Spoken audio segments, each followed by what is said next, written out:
Hello everyone. आज हम लोग क्लास 11 सेट्स जो आपका चैप्टर था, ठीक है, जो आपका चैप्टर सेट्स है, इसी एक्सरसाइज 1.1 हम लोग देखेंगे। तो इसका पहला क्वेश्चन मैंने लिख दिया, which of the following are sets, इनमें से कौन सा आपका सेट्स है, ठीक है। और आपको आगे भी क्वेश्चन दिया, तो जस्टिफाई योर आंसर, आपको मैं वहाँ पे बता दूंगा, आप उसको लिख लेंगे। आसानी से लैंग्वेज आपको लिखनी है वहाँ पे।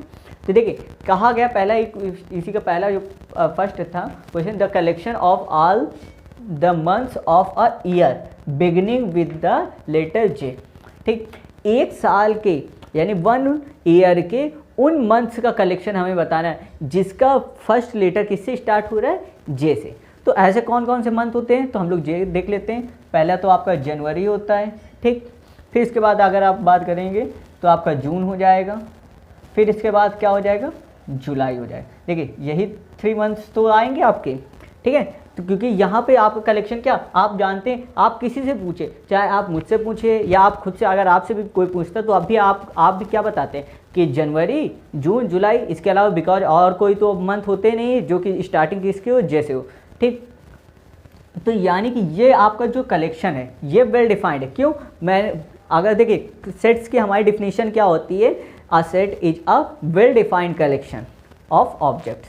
तो यहाँ पे देखिए ये आपके मंथ्स हैं, ये आपके फिक्स हैं, ये एक वेल डिफाइंड, आप किसी से पूछिए ये चेंज नहीं होगा, ठीक है। चाहे मुझसे अगर कोई पूछता कि बताइए जो एक 1 ईयर के ऐसे मंथ्स जो कि स्टार्टिंग जिसकी हो रही हो जैसे, तो मैं भी ये बताता। आपसे अगर कोई पूछता तो भी आप यही मंथ्स बताते। तो देखिए ये कलेक्शन चेंज होने, मैंने और आपको क्या बताया था, कलेक्शन शुड नॉट चेंज, मैंने बताया था ना सेट से आपको समझाते समय। तो वहाँ पर कलेक्शन चेंज नहीं होना चाहिए। तो आप चाहे जिससे पूछे ये कलेक्शन चेंज नहीं होगा, ठीक है। तो ये जो आपका कलेक्शन है ये कैसा है, वेल डिफाइंड कलेक्शन है, ठीक है। ये जो आपका कलेक्शन है, ठीक है, ये कैसा है, वेल डिफाइंड कलेक्शन है। तो ये आपका क्या होगा, सेट होगा। अगर आपको रीजन देना है तो आप लिख सकते हैं the collection of all months of a year beginning with the letter J, ठीक है, is a well defined collection because you can definitely identify a month that belongs to this collection, ठीक। आप लिखना चाहें तो लिख सकते हैं, ठीक है। क्या लिखेंगे, यहीं पे आप लिख दीजिएगा इसी से, the collection of all months of a year beginning with the letter J is a well defined collection because you can definitely identify a month that belongs to this collection, ठीक है। और ये आपका रीजन। अब अगला हम लोग देखते हैं। तो अगला क्वेश्चन आपका क्या है, the collection of 10 most talented writers of India, ठीक है। हमें बताना है कलेक्शन बताना है 10 मोस्ट टैलेंटेड राइटर्स। अच्छा देखिए मैंने आपको वहाँ पे आपको समझाया था पहले ही क्लास में, अगर आपने ना देखा हो तो उसका डिस्क्रिप्शन में लिंक मिल जाएगा, आप उसको भी देख लीजिएगा, पहला जो वीडियो था, ठीक। अगर यहाँ पे टैलेंट की बात करें, कह रहे 10 ऐसे मोस्ट टैलेंटेड राइटर्स की हमें बात करनी है जो कि इंडिया में 10 ऐसे most talented writers of India की बात करनी है, यानी इंडिया के 10 मोस्ट टैलेंटेड राइटर। तो अगर मुझसे कोई पूछेगा तो मैं कोई और बताऊंगा, आपसे कोई पूछेगा तो कोई और, क्योंकि टैलेंट किसी का फिक्स नहीं होता। आप कोई और देखेगा तो कहेगा हाँ इसके अंदर टैलेंट है, ठीक है, लेकिन क्या पता कोई उसको ना मानता हो टैलेंट, वो किसी और को मानता। तो टैलेंट क्या हो रहा है यहाँ पे, चेंज होता रहता है, ठीक है। अगर जैसे मैंने आपको एक एग्जांपल बताया था बॉलीवुड के एक्टर्स में, तो अगर 3 एक्टर्स पूछे जाए आपको फेमस तो वो चेंज हो रहे थे। उसी तरह यहाँ पे 10 मोस्ट टैलेंटेड राइटर्स की बात बोल ली गई है। तो 10 मोस्ट टैलेंटेड जो राइटर्स हो गए वो किसी और के बेसिस के पर्सन टू पर्सन चेंज होता रहता है। क्यों, मुझसे अगर कोई पूछेगा मैं कोई और 10 बताऊंगा, आपसे कोई पूछेगा तो आप कोई और, किसी थर्ड पर्सन से पूछा जाएगा तो वो भी आप कोई और 10 मोस्ट टैलेंटेड पर्सन के बारे में, राइटर्स के बारे में बताएगा, ठीक। तो ये कलेक्शन क्या होगा, जो इसका कलेक्शन आएगा वो चेंज होता रहेगा, ठीक है। तो ये आपका कलेक्शन कैसा है, वेल डिफाइंड नहीं है, तो ये आपका सेट भी नहीं होगा, ठीक है, ये आपका सेट भी नहीं होगा। अगर आप यहाँ पे रीजन देना चाहें तो आप क्या रीजन देंगे, the collection of 10 most talented writers of India is not a well defined collection because the criteria of determining a writer, ठीक है ना, डिटरमाइनिंग अ राइटर, ठीक। Writer talent may vary from person to person, may vary from person to person. आप ये reason भी लिख सकते हैं, अगर आपको लिखना हो तो आप लिखते भी जाइएगा, वीडियो पॉज करके आप लिख भी लीजिए, ठीक, अब देखिए अगला क्या है, आपसे कहा गया अ टीम, ध्यान रखिए कि ये आपका कलेक्शन कैसा हो, वेल डिफाइंड कलेक्शन नहीं है तो ये सेट भी नहीं होगा, ठीक है। अगला हम लोग थर्ड पे देखते हैं, a team of 11 best cricket batsman of the world. अब देखिए इस पे भी सेम वही बात कही गई, 11 बेस्ट क्रिकेट बैट्समैन, ठीक है। अब बेस्ट की कोई डिफिनीशन नहीं होती, आपके हिसाब से, आपके मान लिया यहाँ पे बात की, आपके हिसाब से सचिन होगा, ठीक। किसी अदर पर्सन से पूछा जाता है तो वो कह रहा है नहीं विराट कोहली है, किसी और पर्सन से पूछा जाता है नहीं, कहते हैं वो रोहित शर्मा बोलता है, ठीक है, कि ये वर्ल्ड के बेस्ट क्रिकेट बैट्समैन है। तो यहाँ पे देखिए कलेक्शन क्या होगा, चेंज होता रहेगा, यहाँ पे आपका कोई बेस्ट की कोई डिफिनीशन नहीं होती है, ठीक है। किसको हम लोग बेस्ट बोलेंगे, आप किसी और को बोल रहे हैं, मैं किसी और को बोल रहा, कोई थर्ड पर्सन किसी और को बोल रहा है क्रिकेट बैट्समैन, सबकी अपनी अपनी चॉइस, जिसको जो पसंद आएगा आप वो उसी को बोल देगा बेस्ट है, ठीक है। तो यहाँ पे ये जो कलेक्शन होगा वो वेल डिफाइंड है, अब वेल डिफाइंड नहीं होगा तो जायज़ बात ये सेट भी नहीं होगा। रीजन आप देना चाहें तो सेम उसी तरह रीजन इसमें भी लिख सकते हैं, a team of 11 best cricket batsman of the world is not a well-defined collection because the criteria of determining a batsman may vary from person to person, ठीक है। पर्सन टू पर्सन के हिसाब से क्या होता रहता है, चेंज होता रहता है, ठीक। अगला हम लोग देख लेते हैं, ध्यान रखिए आप यही रीजन लिख भी सकते हो क्योंकि वहाँ पे आगे मैंने नहीं लिखा था, जस्टिफाई योर आंसर, मैं यहाँ पे बता दे रहा हूँ, आप लिख लीजिएगा, ठीक। अगला क्या कहा गया है, the collection of all boys in your class, ठीक है। आपकी क्लास में जितने भी बॉयज हैं उनका कलेक्शन, तो देखिए आपकी क्लास में जितने भी बॉयज होंगे आप डेफिनेटली बता सकते हैं कि हाँ मेरी क्लास में इतने ही स्टूडेंट हैं, ठीक है, इतने ही बॉयज, सॉरी। तो अगर बॉयज बताया जाएगा तो कोई भी बता सकता है क्योंकि अपनी क्लास में तो हर कोई जानता होगा कि हाँ इतने बॉयज हैं, ठीक है। तो ये कलेक्शन क्या है, एक वेल डिफाइंड, क्योंकि आपसे चाहे पूछा जाए ये उसी क्लास के किसी अन्य लड़के से पूछा जाए वो बताएगा हाँ ये उसी क्लास का है, क्योंकि आपके स्टूडेंट थोड़ी ना बदल जाएंगे। तो ये कलेक्शन कैसा होगा, वेल डिफाइंड कलेक्शन होगा, ठीक है। तो ये सेट भी होगा, ठीक। अगर आप रीजन लिखना चाहें तो लिख सकते हैं the collection of all boys in my class, ये लिख सकते हैं, या इन योर क्लास, आप जो भी लिखना चाहिए। मैं आपके हिसाब से बताऊं तो in your class is a well defined collection because one can, या देखिए यहाँ पे यू कैन भी आप लिख सकते हैं, वन कैन भी लिख सकते हैं, one can definitely identify a boy that belongs to this collection, आप लिख सकते हैं, ठीक है। अगला देख लेते हैं, द कलेक्शन ऑफ ऑल, इसी तरह आप सभी में लिख लीजिएगा, मैंने आप बताया आप इसी तरह लिखते चले आएंगे, ठीक है, सभी में। तो अगला देखते हैं, the collection of all natural numbers less than 100, ठीक है। नेचुरल नंबर का कलेक्शन, नेचुरल नंबर हमारे स्टार्ट कहाँ से होते हैं तो आपको मालूम होगा 1 2 यहाँ से स्टार्ट होते हैं, और लेस देन किससे कहा गया, 100, तो 100 से लेस आपका नेचुरल नंबर कहाँ तक होगा, 99 तक होगा। तो ये तो फिक्स है ना, किसी से पूछा जाएगा तो वो 1 से लेकर 99 तक के बता देगा सारे नेचुरल नंबर, ठीक, क्योंकि वो लेस देन 100 का, 100 बोला नहीं, 100 और लेस देन 100 क्या आएगा, 99, उसके बाद पहले आता है, ठीक। तो ये जो कलेक्शन होगा ये कैसा होगा, वेल डिफाइंड कलेक्शन होगा, ठीक। तो यानी कि ये भी आपका कैसा होगा, सेट होगा। रीजन आप लिख ही लेंगे, ठीक है। अब यहाँ पे सेम उसी तरह आप लिख देंगे। अब देखिए अगला क्वेश्चन क्या है, a collection of novels written by the writer Munshi Premchand, ठीक है। मुंशी प्रेमचंद द्वारा आपके क्या है, नॉवेल्स जो भी लिखे गए उसका कलेक्शन। तो देखिए मुंशी प्रेमचंद ने कौन कौन से नॉवेल लिखे हैं ये आप डेफिनेटली फाइंड कर सकते हैं, ये आप डेफिनेटली फाइंड कर सकते हैं। तो ये भी कलेक्शन कैसा होगा, देखिए कोई नंबर होगी, मुझको तो नहीं मालूम, ठीक है, कि कौन कौन से नावल उन्होंने लिखे हैं आप, लेकिन अगर सर्च करें तो वो ज़रूर मिल जाए, कोई ना कोई तो उसको जानता ही होगा ना कि उन्होंने इतने ही नावल लिखे हैं, ठीक। हर चीज़ का रिकॉर्ड होता है, डेटा होता है, तो आप उसी के बेसिस पे बता सकते हैं हाँ इतने ही उन्होंने नॉवेल्स लिखे हैं, ठीक। तो ये क्या होगा, ये कलेक्शन भी कैसा होगा, वेल डिफाइंड, ठीक। तो ये आपका वेल डिफाइंड कलेक्शन है, तो यानी कि ये आपका क्या होगा, सेट। अगर आप रीजन लिखना चाहें तो आप लिख सकते हैं a collection of novels written by the writer Munshi Premchand is a well defined collection because one can definitely identify a book that belongs to this collection, ठीक। बात समझ में आ गई। अब अगला भी हम लोग देख लेते हैं इसी तरह, the collection of all even integers, ठीक है, the collection of all even integers. ये भी देखिए मैंने आपको पहली क्लास में बताया ऑल इवन इंटीजर्स, ये भी आपका कैसा होता है, वेल डिफाइंड कलेक्शन होता है, ठीक है। इवन आपका इवन इंटीजर्स कहाँ से स्टार्ट होगा, 2 4 6 ठीक है, डॉट डॉट इसी तरह चलता ही रहेगा। ठीक, ये आप कोई भी फाइंड कर सकता है। मैंने आपको बताया इसको अगर आप लिखना चाहें तो अगर आप वो सेट बिल्डर फॉर्म में लिखना चाहें तो आप कैसे लिखेंगे, एक्स सच दैट एक्स, ठीक, x such that x is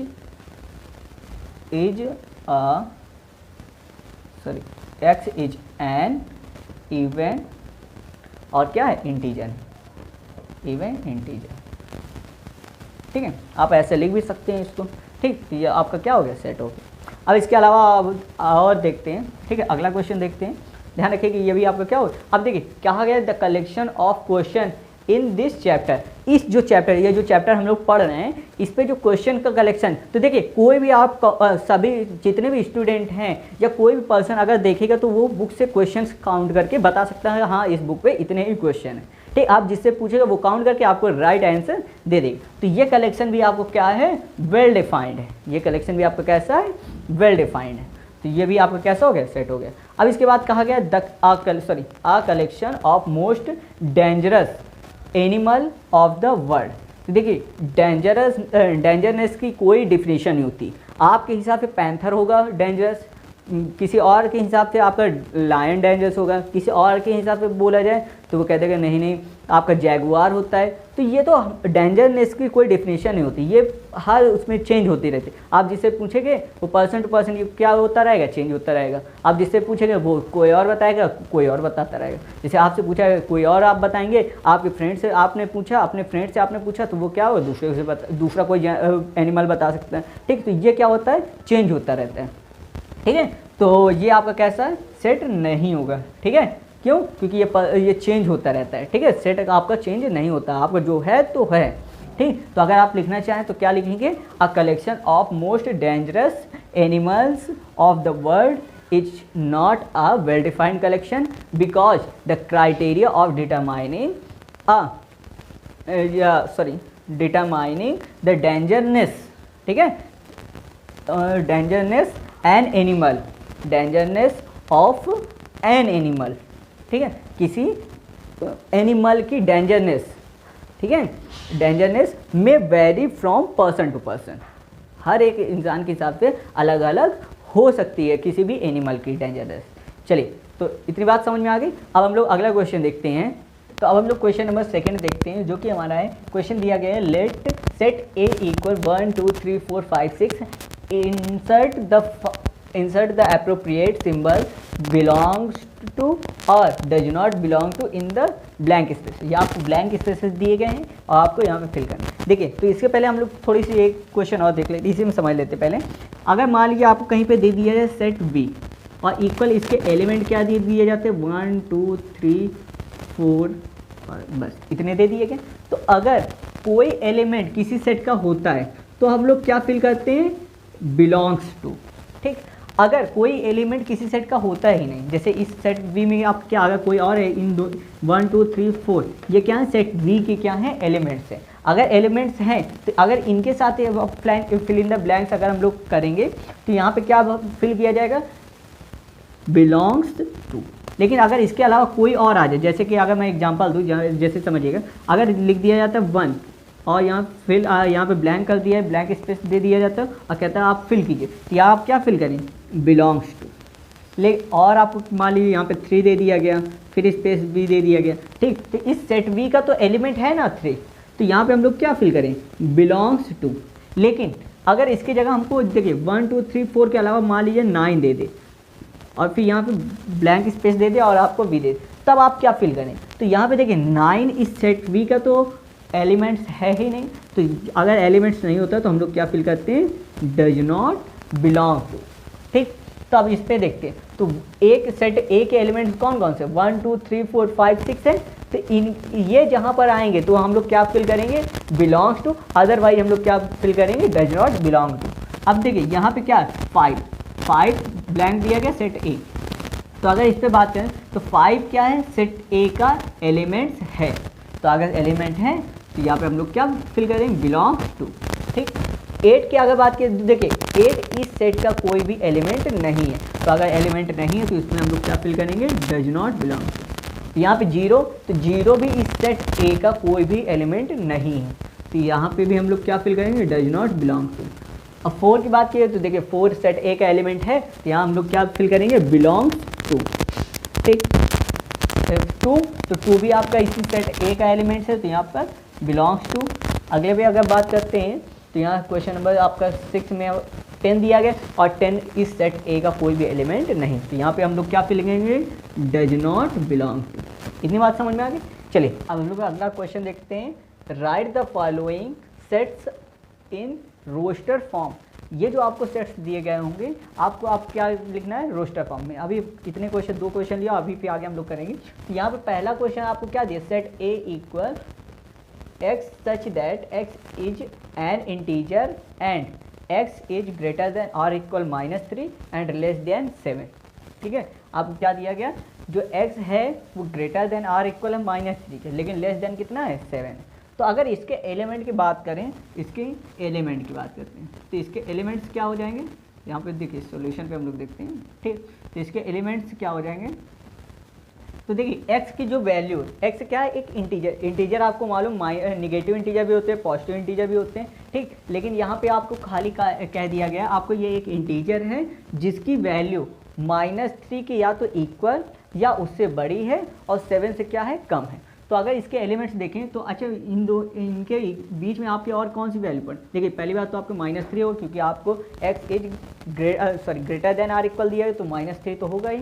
ठीक, और उसके अलावा इससे बड़े, तो इससे बड़े क्या हो जाए, -2, -1, 0, 1, 2, 3, 4, 5 और 6। देखिए 7 क्यों नहीं ले रहे हैं, क्योंकि यहाँ पे और इक्वल नहीं लगा। जब ये और इक्वल लगा होता तो इसका मतलब ये इसके इक्वल भी है। जैसे x में क्या लगा, x है ग्रेटर देन और इक्वल, ग्रेटर देन और इक्वल, इसको हम लोग क्या पढ़ते हैं, और इक्वल पढ़ते हैं। तो यहाँ पे क्या हो जाएगा, जो x की वैल्यू होगी वो -3 के क्या इक्वल भी होगी यहाँ पे, लेकिन इस पे आपको क्या है, केवल लेस देन लगा, तो यहाँ पे हम लोग क्या 7 नहीं लेंगे। अगर और इक्वल लगा होता तो हम लोग 7 भी लेते, लेकिन यहाँ पे नहीं लगा तो हम लोग 7 को नहीं लेंगे। यहाँ पे 6 आ गए, ये आपके इंटीजर्स आ गए, तो ये आपके क्या हो गए, एलिमेंट। लेकिन इन एलिमेंट्स को हमें किस में लिखना है, रोस्टर फॉर्म में लिखना है। तो चलिए रोस्टर फॉर्म में लिख देते हैं। तो रोस्टर फॉर्म में आप इसको चेंज कर दीजिए।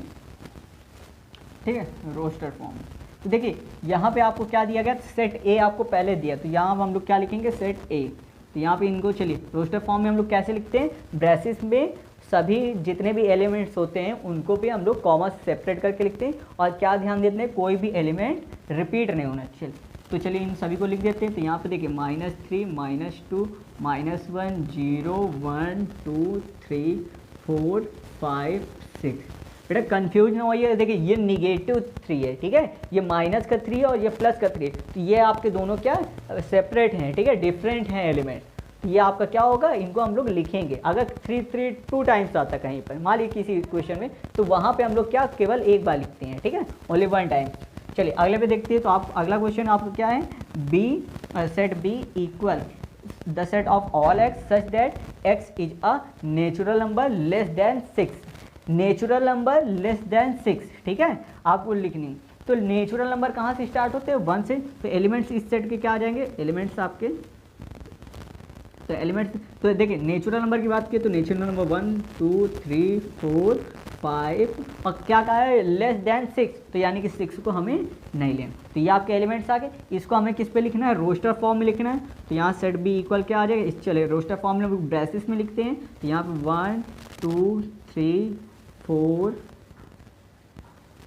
5, ठीक, और ये आपका हो गया। ठीक, सभी को हमने किसे कॉमा सेपरेट करके लिखा है ना, ये हो गया।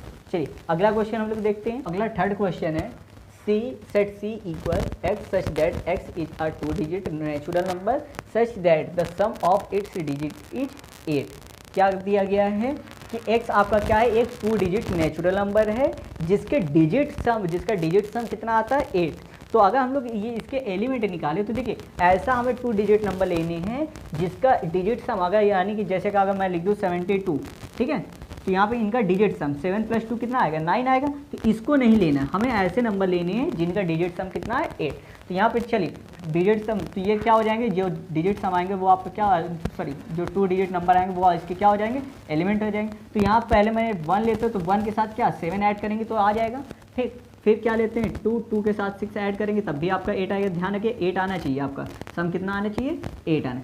3 लेते हैं तो 3 के साथ आप 5 ऐड कर देंगे, तब भी आपका आ जाएगा 4, 4 के साथ 4 ऐड करेंगे, फिर 5 के साथ 3, 6 के साथ 2, 7 के साथ आपका 1, 8 के साथ 0 और इसके अलावा और कोई नंबर आएगा नहीं। देखिए सभी का सम कितना है, डिजिट सम कितना आ रहा है, 8 आना चाहिए। तो इनका भी सम देखिए 178, 268, 358, 448, 538, 628, 718 और 808, ठीक है, ये आ जाएगा डिजिट सम आपका।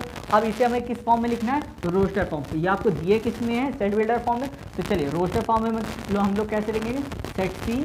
अब देखिए जितने भी ये आपके एलिमेंट्स हैं इनको हमें किस में लिखना है, ब्रैसेस में, वो भी कॉमा सेपरेट है, कोई भी डिजिट बस रिपीट नहीं। देखिए यहाँ पे कोई ऐसा कोई डिजिट है नहीं जो रिपीट हो, तो सभी को लिख दीजिए कॉमा सेपरेट करके। यहाँ पे 35, 44, 53, 62, 71 और 80, इतनी बात समझिए कि चलिए ठीक है। और ये आपका हो गया रोस्टर फॉर्म। अगला क्वेश्चन हमारा D, set D equal x such that x is a prime number. x क्या है, एक प्राइम नंबर है, which is a divisor of 60, जो कि क्या है 60 का डिवाइजर। डिवाइजर क्या होता है, जो 60 को कट कर।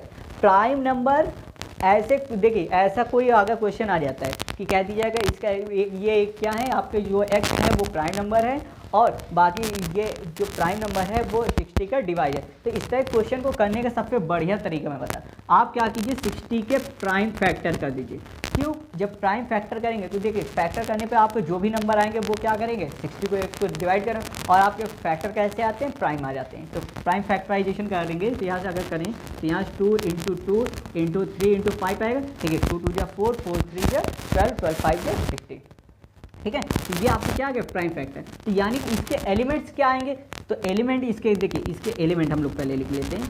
तो एलिमेंट्स क्या आएंगे इसके, देखिए आपका 2 इसको क्या कर देगा, 2 आपका एक प्राइम नंबर है, 3 प्राइम नंबर है और 5, और ये तीनों नंबर क्या करेंगे 60 को डिवाइड कर देंगे, ठीक है। इसके अलावा और कोई भी ऐसा नंबर नहीं आएगा। आप अगर करेंगे प्राइम फैक्टराइजेशन करने सबसे आसान, पता भी ये भी नहीं हमें ढूंढना पड़ता कि और कौन से नंबर होंगे जो कि 60 को डिवाइड कर, यही आते हैं, ठीक है। इसके अलावा और कोई नंबर मिलेगा ही नहीं जो प्राइम नंबर, ध्यान है कि प्राइम नंबर की मैं बात कर रहा हूँ, प्राइम नंबर नहीं मिलेगा जो कि 60 को डिवाइड कर दें। अब यहाँ पर हमें ये जो आपके नंबर आए इनको हमें किस में लिखना है, रोस्टर फॉर्म में। यहाँ पे लिख दीजिए। तो रोस्टर फॉर्म में अगर हम लोग लिखेंगे तो सेट डी इक्वल आप क्या आ जाएगा 2, 3, 5। ध्यान रखिएगा ब्रेसेस में आपको लिखना है, ठीक, ब्रेसेस में 2, 3, 5 आपको कॉमा सेपरेट करना। चलिए तो अगला क्वेश्चन देखते हैं। अगला क्वेश्चन आपको क्या दिएगा, set E equal the set of all the letters in the word trigonometry. इसको हमें क्या करना है, इस स्टेटमेंट को हमें चेंज करना है रोस्टर फॉर्म ट्रिग्नोमेट्री। तो अच्छा देखिए रोस्टर फॉर्म में लिखते समय हमने क्या बताया, कोई भी लेटर रिपीट नहीं होने। सबसे पहले तो हम लोग किस पे लिखते हैं, ब्रेसेस पे लिखते हैं, फिर सभी जो एलिमेंट्स आते हैं उनको हम लोग किस में कॉमा सेपरेट करें, लेकिन कोई भी एलिमेंट रिपीट नहीं। तो हमको इसको लिखना है, ये जो आपको ट्रिग्नोमेट्री वर्ड दिख रहा है इसको हमें किस में लिखना है, रोस्टर फॉर्म। तो इसमें पहले हम देख लेते हैं कौन कौन से लेटर रिपीट हो, उसको हम 1 टाइम लिख देंगे, बाकी सारे लेटर्स को लिख देंगे। तो देखिए अगर यहाँ पे मैं बात करूँ तो देखिए टी आपका 2 टाइम्स है, एक बार टी यहाँ पर है, एक बार यहाँ पर भी है, ठीक। तो टी आपका रिपीट हो रहा है। फिर इसके अलावा अगर आर में देखें तो आर भी आपका क्या हो रहा है, रिपीट हो रहा है। और कौन सा है, यहाँ पे अगर आई देखें तो आई नहीं रिपीट कर रहा कहीं पर, देखिए ओ जी भी नहीं कर रहा है कहीं पर, ओ देखिए रिपीट कर रहा है ये, तो ओ भी आपका रिपीट कर। इसको हम लोग सभी जितने भी रिपीट करें इनको 1 टाइम, क्योंकि रोस्टर फॉर्म में कोई भी लेटर रिपीट नहीं करते। इसके अलावा एन में आप बात करें तो आपका एन नहीं रिपीट कर रहा है, ठीक है, और बाकी लेटर रिपीट नहीं कर रहे हैं, ठीक है। तो चलिए हम लोग लिखते हैं। तो सबसे पहले हम लोग क्या इसके एलिमेंट देख लेते हैं। एलिमेंट आप क्या क्या हैं, तो ये आपका टी होगा, आर होगा, आई जी ओ एन, फिर देखिए ओ रिपीट कर गया, एम आ जाएगा, ई, फिर टी भी रिपीट किया, आर, बस सॉरी आर नहीं आएगा, वाई आ जाएगा सीधा। देखिए यहाँ पे मैं लिख के दे रहा हूँ, यहाँ पे हम लोग इसको रोस्टर फॉर्म में चेंज कैसे करेंगे, सेट ई, अब इसके जितने भी एलिमेंट्स यानी कि टी आर आई जी, ध्यान रखिए कोई भी लेटर रिपीट ना होने पाए, जी, फिर इसके बाद ओ एन एम, देखिए ई भी आपका सॉरी ई नहीं आया, तो चलिए ई भी लिख देते हैं, ई हो गया। फिर इसके बाद देखिए आर रिपीट हो चुका, वाई नहीं आया, ठीक है, और ये आ गया। तो यहाँ पे आपके कौन कौन से आ गए, T R I G O N MEY, ठीक है। देखिए ऑर्डर आपका आगे पीछे हो सकता है, आपका मन करे तो आप वाई को पहले लिख दीजिए, ठीक है। सभी लेटर्स को ध्यान रखिए, ये ब्रेसिस आपका होना चाहिए, ठीक है। ध्यान रखिए आप यहाँ पे ब्रेसिस ही यूज करेंगे, जिसको आप लोग कभी कभी मिडिल ब्रैकेट बोल देते हैं। इसके अलावा आप बाकी ब्रैकेट को यूज़ नहीं करेंगे कि आपने स्क्वायर ब्रैकेट वगैरह यूज करी, बाकी कोई ब्रैकेट यूज नहीं हो, यहाँ पर आपको ब्रेसिस ही यूज करना है, ठीक है। इतनी बात समझ में आ गई। देखिए कोई भी लेटर को हमने रिपीट नहीं किया है, सभी लेटर को सभी लेटर जितने भी हैं सभी को कॉमा सेपरेट कर दिया और यहाँ पे ब्रेसेस पे लिख दिया और ये आपका हो गया रोस्टर फॉर्म। अगला देखते हैं, तो अगला आप क्या दिया, F equal the set of all the letters in the word better. Better में जितने भी वर्ड आए हैं इनको हमें लिखना है। तो अच्छा इस पर अगर हम देखें तो यहाँ पे ई रिपीट किया है और टी रिपीट किया है, इसके अलावा बाकी तो रिपीट किया नहीं, तो इनको हम लोग 1 टाइम्स लिख देंगे, बाकी सब भी एलिमेंट्स को लिखेंगे। तो अगर हम लोग लिखें तो एफ सेट एफ इक्वल आपको क्या आ जाएगा, बी ई टी और आर, ठीक है। क्यों? क्योंकि बाकी ई और टी रिपीट हो रहे हैं तो इनको 1 टाइम्स, बाकी को आप चाहे देखिए ऑर्डर मैंने बताया था, आपने अगर पिछली वीडियो देखा होगा तो वहाँ पे मैंने बताया है कि जो रोस्टर फॉर्म लिखते समय ऑर्डर आपको कोई मायने नहीं रखता, आप ऑर्डर को आगे पीछे कर सकते हैं, वो आपकी मर्जी पे, ठीक है। ऑर्डर को चेंज करने से कोई फ़र्क नहीं पड़ता, आपका मन करे तो आप पहले टी लिख दिए बाद में बी लिख दिए, इससे कोई फ़र्क नहीं पड़ेगा, ठीक। बस लेकिन कोई भी लेटर रिपीट नहीं होना चाहिए, बस इस चीज़ का ध्यान रखिएगा, ठीक है। और सभी को आपको कॉमा सेपरेट करके लिखना है, ठीक है। चलिए क्वेश्चन नंबर 4 देखते हैं। क्वेश्चन नंबर 4 आपको क्या दिया गया, right the following sets in the set builder form. आपको ये जो रोस्टर फॉर्म दिए गए इनको हमें किस में चेंज करना है, सेट बिल्डर फॉर्म में चेंज। तो सेट बिल्डर फॉर्म में हम लोग कैसे चेंज करते हैं, सबसे पहले तो एक्स वगैरह लिख देते हैं, फिर उसकी प्रॉपर्टी लिखते हैं, ठीक है। तो यहाँ पे देखिए आप क्या दिया गया, यहाँ पे समझते हैं सबसे पहले। तो ये आपको दिया क्या गया, 3, 6, 9, 12, ये आपके है क्या। तो अगर हम लोग ध्यान से देखें तो ये क्या है, 3 के मल्टीपल्स हैं, ये क्या है 3 के मल्टीपल। जैसे कि इस 3 को हम लोग क्या लिख सकते हैं, 3 × 1 लिख सकते हैं। इस 6 को हम लोग क्या लिख सकते हैं, 3 × 2। 9 को हम लोग क्या लिख सकते हैं, 3 × 3। और 12 को क्या लिख सकते हैं, 3 × 4। तो देखिए ये क्या है, 3 के मल्टीपल्स हैं, तो यानी कि 3 × 1, 2, 3, 4। देखिए 3 तो सभी में कॉमन है और बाकी चेंज क्या है, 1, 2, 3, 4। 1 से चालू है तो 1, 2, 3, 4 ये आपके क्या होते हैं, नेचुरल नंबर होते हैं, आपको पता ही होगा। तो अगर हम लोग लिखें तो यानी कि अगर ये देखिए 3n का फॉर्म है कि नहीं, 3 × n, 3 × n का फॉर्म है और n की वैल्यू क्या है, 1, 2, 3, 4, यही तो है। बात समझ आ रही, ये आपके क्या है 3 का मल्टीपल्स हैं। तो यहाँ पे अगर हम लोग यहाँ पे 1 रख देते हैं, देखिए 3 × n को हम लोग 3n भी लिख सकते हैं, 1 रखेंगे तो 3 1 जब 3 आ जाएगा, फिर 2 रख देंगे तो 3 2 जा 6, 3 रखेंगे 3 3 जा 9, 4 रखेंगे 3 4 जा 12 आ जाएगा आपका। तो यानी है क्या ये, यहाँ पे हम लोग लिखेंगे, ठीक, यहाँ क्या लिखेंगे, the set of all x such that x equal 3n, यही तो है, x इक्वल क्या है 3n। तो क्यों, यहाँ 1 रखेंगे तो 3 आ जाएगा, 2 रखेंगे 6 आ जाएगा, 3 रखेंगे 9 आ जाएगा, 4 रखेंगे 12 आ जाएगा। बात समझ आ गई। ये आपको मल्टीपल्स दिए गए, 3 के मल्टीपल्स दिए। ध्यान रखिए लैंग्वेज वाली ज़्यादा लैंग्वेज को यूज करने की जगह आप इसका मैथमेटिकल सिंबल पे अगर आप लिखना चाहें तो ज़्यादा आपके लिए बेटर है। यहाँ पे x इक्वल कितना है 3n दिया गया है और ये n बिलोंग्स टू क्या है, n बिलोंग्स टू क्या है, नेचुरल नंबर। क्यों, नेचुरल नंबर आपको 1 से चालू होता है, तो यहाँ पे 1 से ही, तो 3 × 1, 2, 3, 4 इसी तरह था। ये आपका n बिलोंग्स टू क्या आ गया, नेचुरल नंबर, ठीक।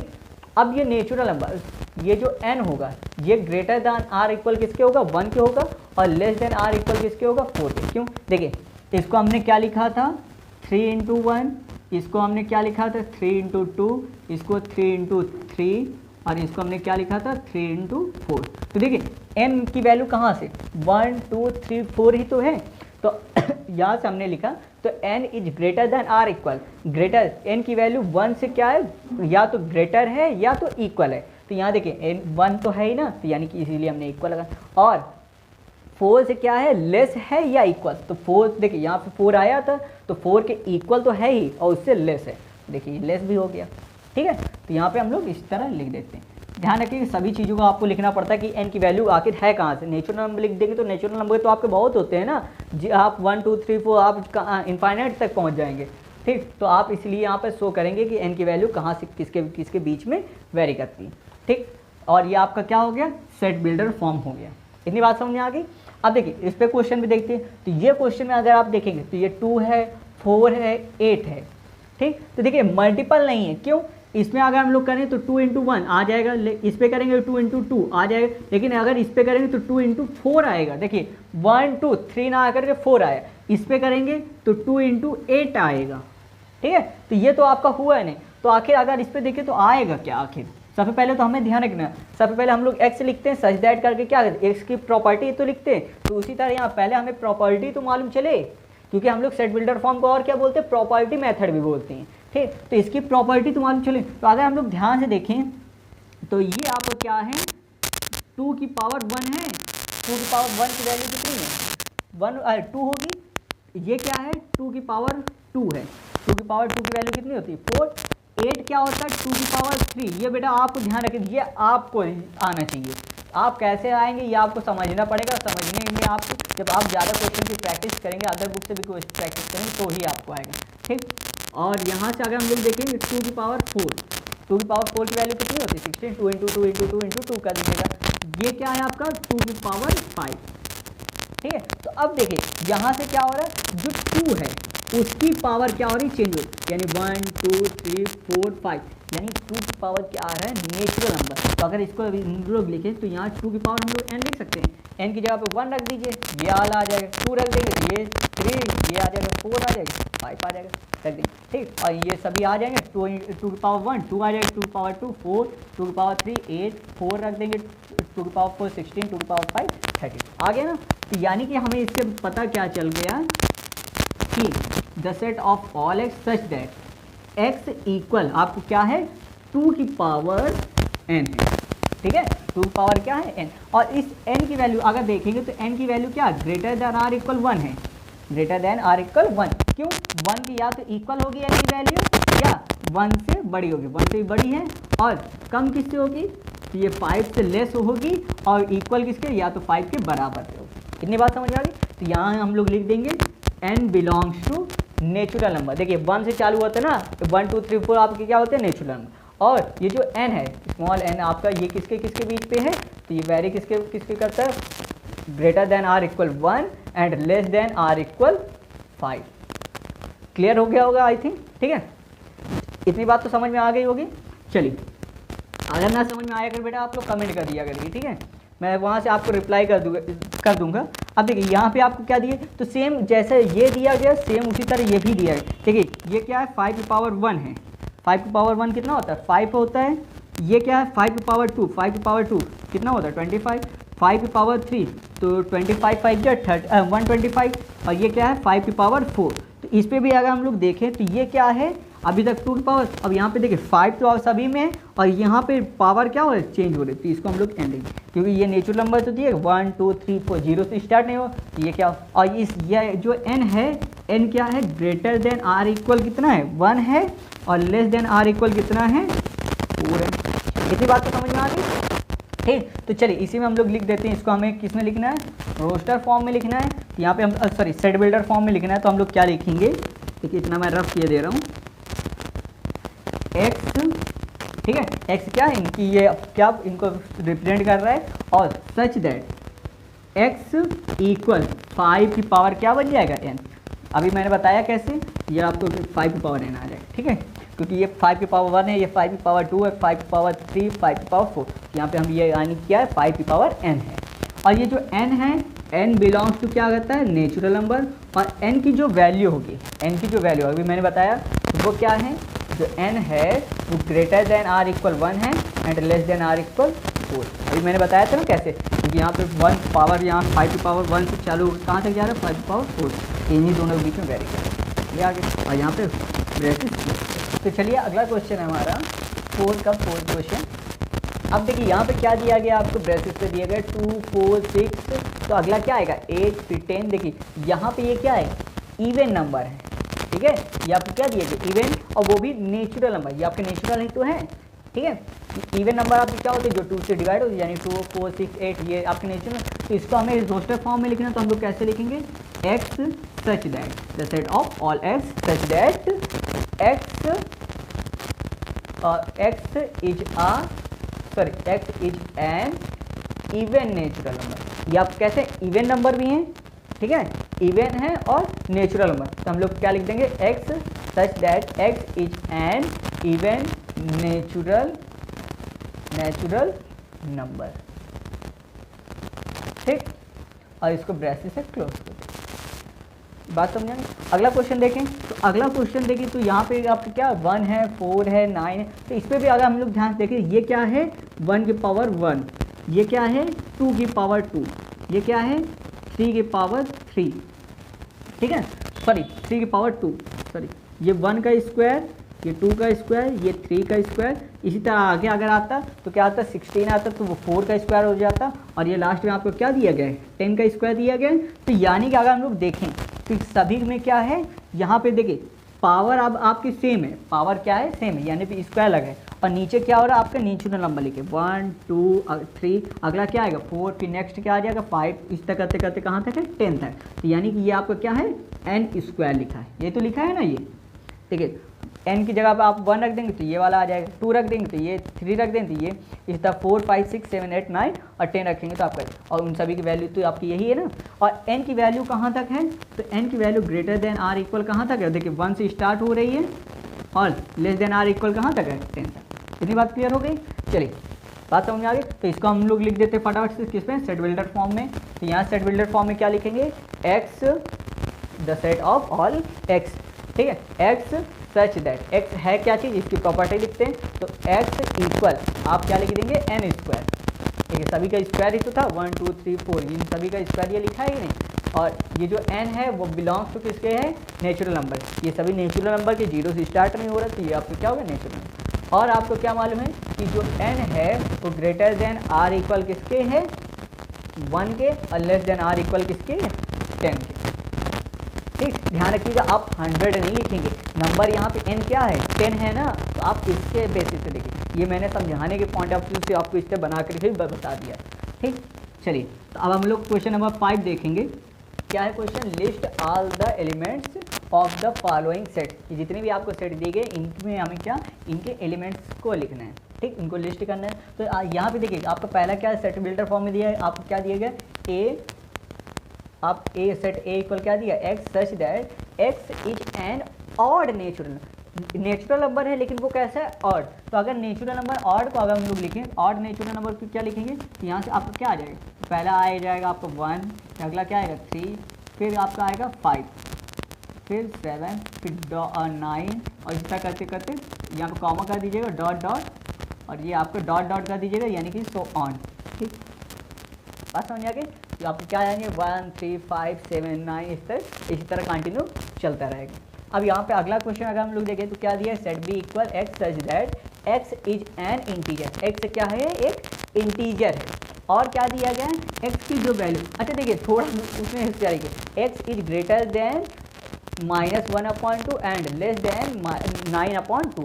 उसने क्या किया है, यहाँ से रेशनल नंबर दे करके आपसे इंटीजर पूछे। इंटीजर क्या होते हैं, -1 2 3 4 इसी तरह तो होते हैं, -17 -16, ये आपके क्या होते हैं नेचुरल, और ये क्या है आपके रेशनल नंबर। ठीक है, ये आपके क्या थे इंटीजर थे, और ये क्या है आपके रेशनल नंबर। उसने पूछा क्या है इंटीजर। तो अच्छा देखिए इस -1/2 को अगर हम लोग डेसिमल में चेंज करें तो क्या आ जाएगा, माइनस का 0.5 आएगा। ठीक, और 9/2 को अगर हम लोग करें, यहाँ से आप डिवाइड कर दीजिए तो आपको कितना आ जाएगा 4.5 आ जाएगा। अब इनके बीच का जो x है वो इन्हीं दोनों के बीच में तो वैरी कर रहा है, ठीक, क्योंकि आप इक्वल नहीं लगा, तो यानी कि ये दोनों तो होंगे ही नहीं। आपको क्या बताया ना इंटीजर, ठीक है इंटीजर, और ये तो इंटीजर है नहीं। ठीक, तो अगर हम लोग देखें x क्या है तो इनके बीच के, तो देखिए -0.5 है, यानी 0.5 का मतलब क्या होता है हाफ, यानी 1 से भी कम। तो 1 से कम के बाद इसमें क्या हो, कौन सा इंटीजर आता है, तो आपका 0 आ जाता है। ठीक, तो उसके बाद क्या आएगा 1 आ जाएगा, 2 आ जाएगा, 3 आ जाएगा, 4 आ जाएगा। ठीक है 4.5 दिया ना, तो 4.5 के पहले कौन सा इंटीजर आएगा 4।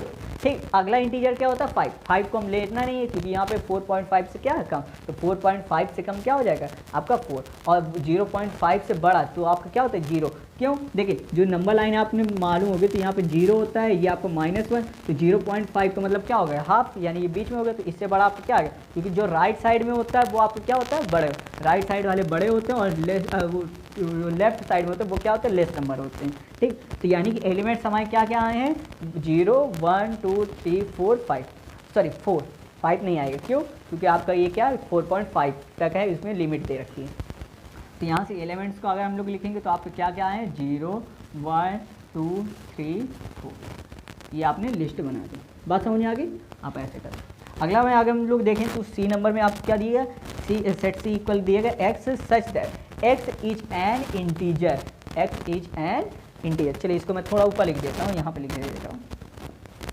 यहाँ से आपको क्या दिया गया, set C equal x such that x is an integer, ठीक है। और आपको क्या दिया गया, x square less than or equal 4, यानी कि एक्स क्या है, एक इंटीजर तो है, लेकिन जो एक्स क्या है आपका, एक इंटीजर तो है, लेकिन जो आपका एक्स स्क्वायर है वो लेस देन आर इक्वल 4 है।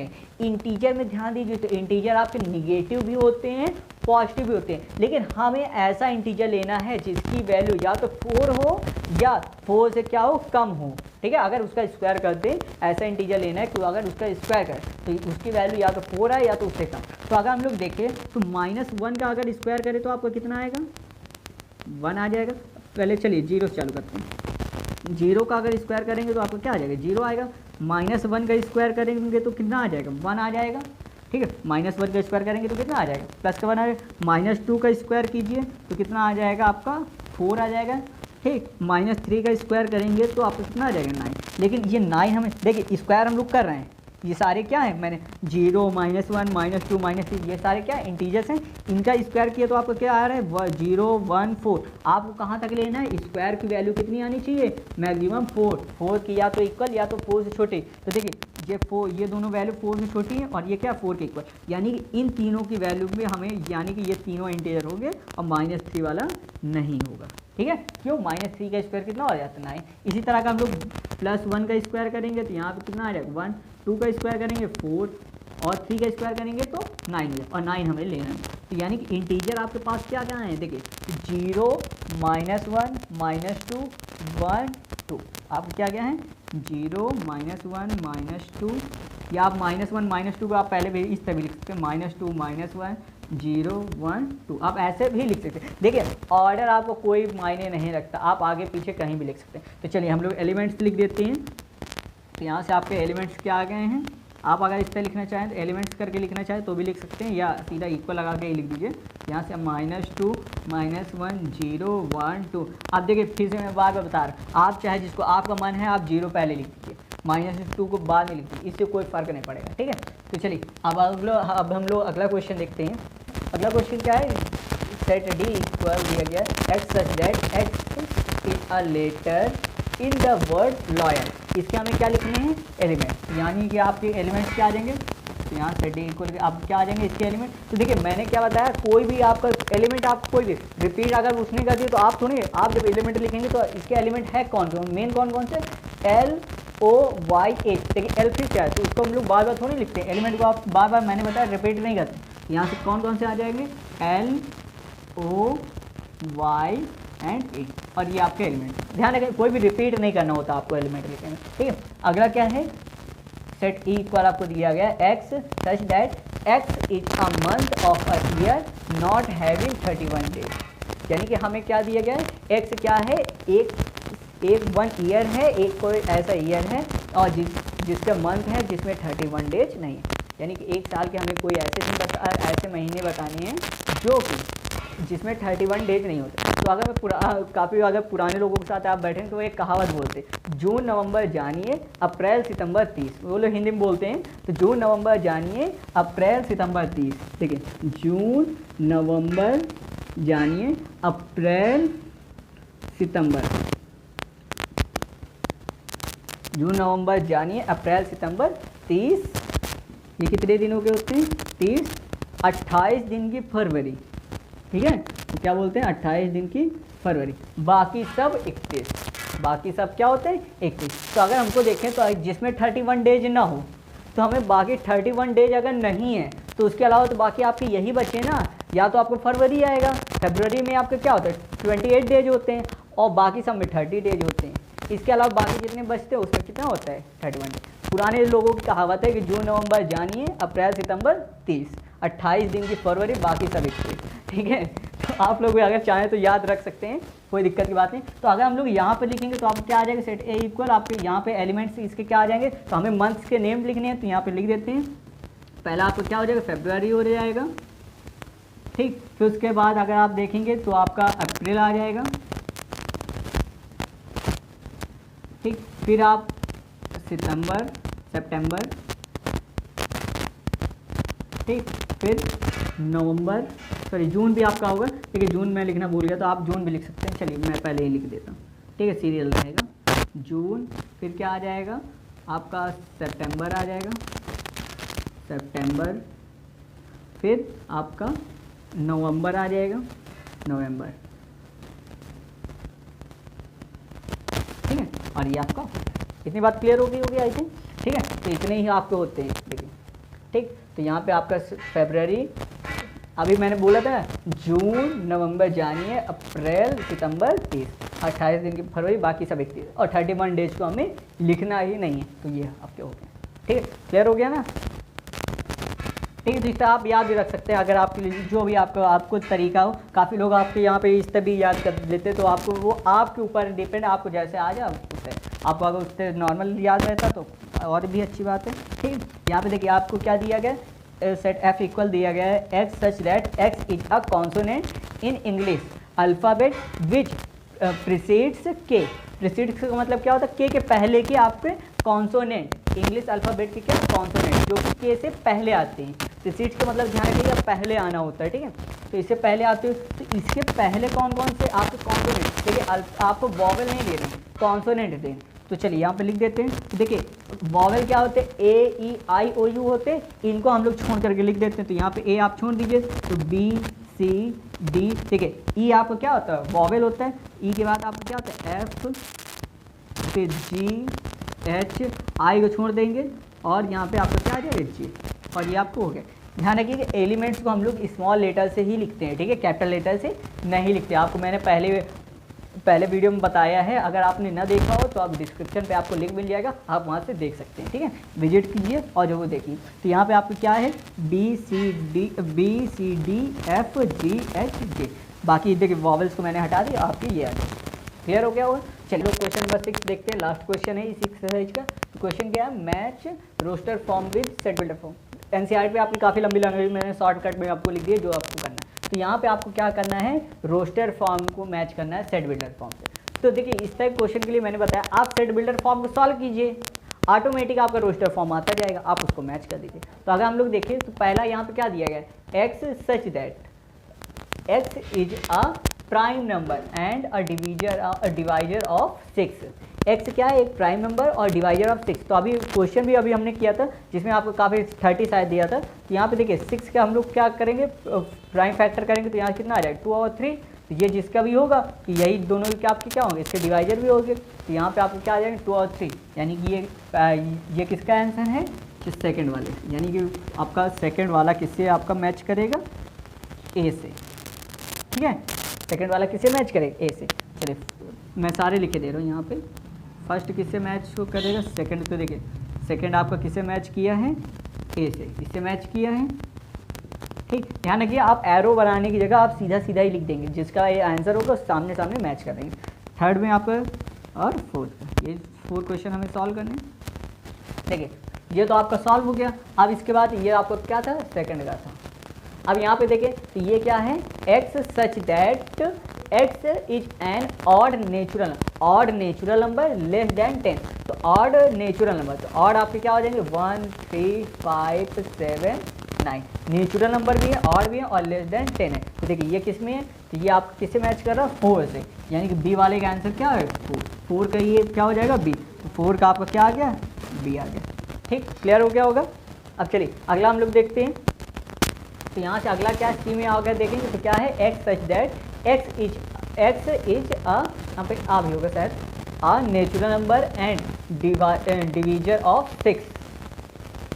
एक्स इज अन, देखिए यहाँ पे प्राइम नंबर था, यहाँ पे क्या दिया गया, नेचुरल नंबर दिया गया। एक्स क्या है, एक नेचुरल नंबर जो कि डिवीजर है आपका किसका, 6 का, ठीक। यहाँ पे अगर हम लोग मैच करें, सॉरी शायद 6 की जगह मैंने गलती से लिख दिया, नहीं है सही है, ठीक ठीक है। ये 6 का क्या है, डिवीजर। तो यहाँ पे अगर हम लोग देखें तो इसका सोल्यूशन है नेचुरल नंबर। तो यहाँ पे 1 2 3 नेचुरल नंबर की बात की गई तो 1 2, 1 से भी 6 कट जाएगा, 2 से भी कट जाएगा, 3 से भी कट जाएगा और 6 से भी ये कट जाएगा। तो देखिए इस ये आंसर किसका होगा, ये आपका किसका पहले का है, यानी ये किससे आ जाएगा पहले, यानी आपका पहले का क्या आ जाएगा सी, पहले किसे क्या है सी। ठीक है, अगला देखते हैं। तो यानी कि जो बाकी क्या बचा आपको, देखिए x such that x is a letter of mathematics, तो इसको तो सीधा सीधा पता चल जाएगी मैथमेटिक्स वाले की, यानी कि तीसरे क्या हो जाएगा डी। ठीक है, तीसरे का क्या हो जाएगा डी। इतनी बात क्लियर हो गई होगी। और ये इस तरह आपकी एक्सरसाइज, अगर आपको ये एक्सरसाइज समझ में आए तो चैनल को सब्सक्राइब जरूर कीजिएगा और भी लोगों से करवाइएगा जरूर। ठीक है, और वीडियो को लाइक कर दीजिए और ज़्यादा से ज़्यादा सभी अपने दोस्तों को शेयर कर दीजिए। Thank you.